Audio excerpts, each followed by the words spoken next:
এই হুজুররা মনোযোগ দেও, কালকে যুবকদের বক্তা বাস করে গেছে, আজকে বুড়াকের বক্তা গেছে।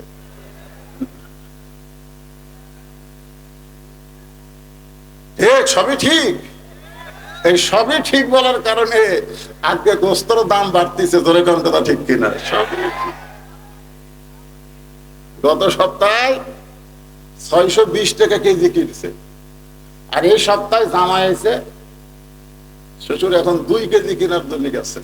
কয় কেজি? গত সপ্তাহে 620, তার 2 কেজির দাম হবে 1240। ওই 1300 টাকা নিয়ে গেছে। 1360 টাকা ব্যাগ পাবে আশায়। 2 কেজি গোস্ত নেওয়ার পরে কষাইকেও 1300 টাকা দিচ্ছে। কষাই টাকা দিয়ে বলতেছে ভাই আরো 100। গত সপ্তাহে 620, আজকে 700 করে নিয়ে আরো 100। তার মানে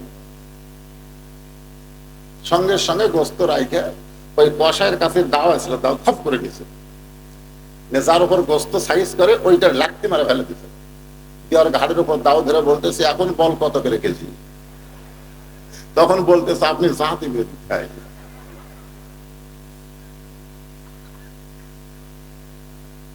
অন্যায়ের প্রতিবাদ করার দরকার আছে না? না, বাংলাদেশে প্রত্যেকটা মুসলমানের জবান বন্ধ হওয়ার কারণে জালেমের জুলুম দিন দিন বাড়তেছে। জোরে কথা ঠিক না? কথা বলেন না কে? কথা না বলার কারণে মরদ গুলা বাচ্চা নিয়ে বাড়িতে আছে, আর বউ গুলা সব মার্কেট গেছে। কথা কয় না। বউ কইছে তোমার জিনিস আমার পছন্দ হয় না, আমি নিজের জিনিস নিজেই কিনবো। এখন 6 মাসের বাচ্চা বাপের হাতে দিয়ে ও মার্কেটে চলে গেছে। এখন বাচ্চাকে নিয়ে বাপ কি করে? 1 ফিটার দুধ দিয়ে গেছে, মা যখনই কান্দে মুকুট ধরে। বাচ্চা যখন কান্দে বাবা তখন মুকুট ধরে, বাচ্চা আরো জোরে কান্দে। আমি সন্তানের কান্না থেকে বাপরে কইলাম তুমি যতই চেষ্টা করো পারবা না, কারণ তুমি বাপ। বাবা আনন্দে মাতিয়া সাগরে ভাসাইয়া সেই যে চইলা যায় খবর লয় না। মাজন ধরিয়া উদরে কত কষ্ট করে, 10 মাস পরে পায় প্রসবের বেদনা। এমন দরদি ভাবে কেউ হবে না আমার মা গো। আমি বললাম মায়ের কাছে দাও। ও তখন বলে হুজুর আর মা তো নাই। আমি বললাম কবে মরছে? মরেনি হুজুর। তো তাহলে কোথায়? বলে মার্কেটে গেছে। আমি কইলাম এই বাচ্চাটাকে সঙ্গে করে নিয়ে গেলেই তো হতো। বাপ বলতে হুজুর আপনি জানেন না মার্কেটে এত ভিড়, ভিড়ের ঠেলায় আমার বাচ্চা যদি মরে যায়, এই জন্যে মরণ থেকে বাঁচার জন্য বাচ্চা আমার দিয়া বউ আমার মার্কেটে গেছে। আমি বললাম ভিড়ের ঠেলা বাচ্চা মরবে, এটা তোমার বিশ্বাস হয়? 100 ভাগ হয়। তাহলে ভিড়ের ঠেলায় যদি বাচ্চা মরে, ভিড়ের ঠেলায় তোমার বইয়ের খবর কি? চুপ করে বলতে এই চিন্তা তো করিনি। মর বউরে মার্কেটে পাঠাইয়া তুমি বাচ্চা নেবা বুদ্ধ করতিস। সবচাইতে বড় বিপদ হলো আজকে পুরুষ মানুষের মার্কেট নারীরা করতেছে, কারণ নারীদের মার্কেট করার কোন পরিবেশ বাংলাদেশে নাই। কথা ঠিক কিনা ভাই? আসুন, ইন্না লিল্লাহ কি এর তাফসীর আমি আপনাদের কাছে শুনাইতেছি। হুজুররা বললেন মরাটাই হলো সবচাইতে বড় বিপদ। এ কারণেই মরার খবর শুনে আমরা ইন্না লিল্লাহ বলি। আল্লাহর একজন মস্ত বড় পয়গম্বর, নাম কি? মুসা কালিমুল্লাহ। দরবারের নাম কি? তুর পর্বতে গিয়ে বলতেছে আল্লাহ আমার যা আছে আপনার তা নাই। আল্লাহ কয় কে রে মুসা, তোমার এমন কি আছে যেটা আমি আল্লাহর নাই? মুসা বলতেছে আল্লাহ আমার মৃত্যু আছে কিন্তু আপনার মৃত্যু নেই। আল্লাহ বলতেছে ঠিকই তো তাই। মুসা বলতেছে আল্লাহ তুমি ক্ষমতাবান হতে পারো, তুমি মারতে পারবা, কিন্তু যতই ক্ষমতাবান হও তুমি কোনোদিন মরতে পারবা না। কারণ মরার যে মজা আছে সেটা আমি মুসা পাবো, তুমি পাবা না। মরার কি আছে? মজা। মজা ধরে কোন কি? কুল্লু নাফসিন যায়িকাতুন। যায়িকা শব্দের অর্থ হলো স্বাদ।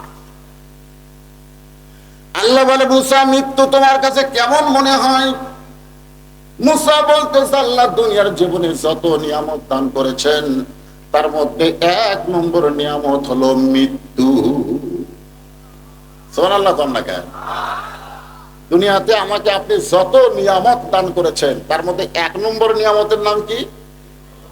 আল্লাহ বলে মুসা মানুষ দুনিয়াতে গেলে মরবার চায় না, সেই মৃত্যুটা তোমার কাছে 1 নম্বর মনে হওয়ার কারণ কি? মুসা বলতেছে আল্লাহ কারণ হলো 3টা। ধরে বলেন কয়টা?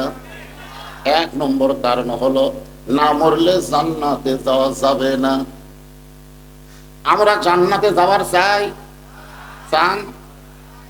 কারা কারা জান্নাতে যাওয়ার চান? আল্লাহ কিন্তু হাত দেখান তো দেখি। মাশাআল্লাহ। আচ্ছা, জান্নাতে যাওয়ার জন্য যারা হাত তুললেন, আল্লাহ যদি বলে জান্নাতে যাও, তাহলে আপনি কেমনে যাবেন? হাত নামান। আচ্ছা, আপনার বলেন তো, না মরলে জান্নাতে যাওয়া যাবে? জোরে করে যাওয়া যাবে? লাইলাতুল মিরাজে আমাদের নবী একটা ঘরের মধ্যে 2 রাকাত নামাজের ইমামতি করেছিলেন। সেই ঘরের নাম কি? আরো জোরে গান। যেই ঘরে নামাজ পড়ানোর কারণে আমাদের নবী হলেন ইমামুল আম্বিয়া, ইমামুল মুরসালিন। সাহাবীরা জিজ্ঞাসা করলেন, ইয়া রাসূলুল্লাহ, বাইতুল্লাহর দাম বেশি না বাইতুল মুকাদ্দাসের দাম বেশি? কারণ কোরআনে একসঙ্গে 2 মসজিদেরই নাম আছে না নাই? পড়ছেন আপনারা? সুবহানাল্লাযী আসরা বিআবদিহি লাইলাম মিনাল মাসজিদিল হারাম ইলাল মসজিদিল আকসা। আল্লাহ রাসূল বললেন, তোমাদের প্রশ্ন তো অত্যন্ত মারাত্মক প্রশ্ন। এই 2টাই আল্লাহর ঘর, 2টাই কার ঘর? এই 2টার মধ্যে কোনটার দাম বেশি? আল্লাহ রাসূল বললেন, বাইতুল্লাহর দাম বেশি আর বাইতুল মুকাদ্দাসের সম্মান বেশি। একটার হলো দাম বেশি আর একটার হলো সম্মান বেশি। আপনারা বলেন তো, দাম আর সম্মানের মধ্যে তফাৎ আছে না নাই? এক কথা কোন আছে না নাই? কি তফাৎ? না, এমপি সাহেবের দাম বেশি, ইমাম সাহেবের সম্মান বেশি। জুমার দিনে মসজিদে এমপি গেছে, একটা মুসল্লিও কয় না এমপি সাহেব আপনি মেহরাবের মধ্যে যান, কেউ কয় না। সবাই বলে এমপি সাহেব কাতার সোতা করে।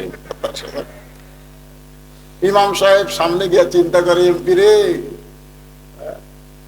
একা মারা খায়া খায়া তোর পেট আর উড়াত মোটা করছিস, আজকে রুকুর মধ্যে তো সাইজ করবো। তোর এখন কথা ঠিক, কোন নেতা যদি সাইজ করবার চান তো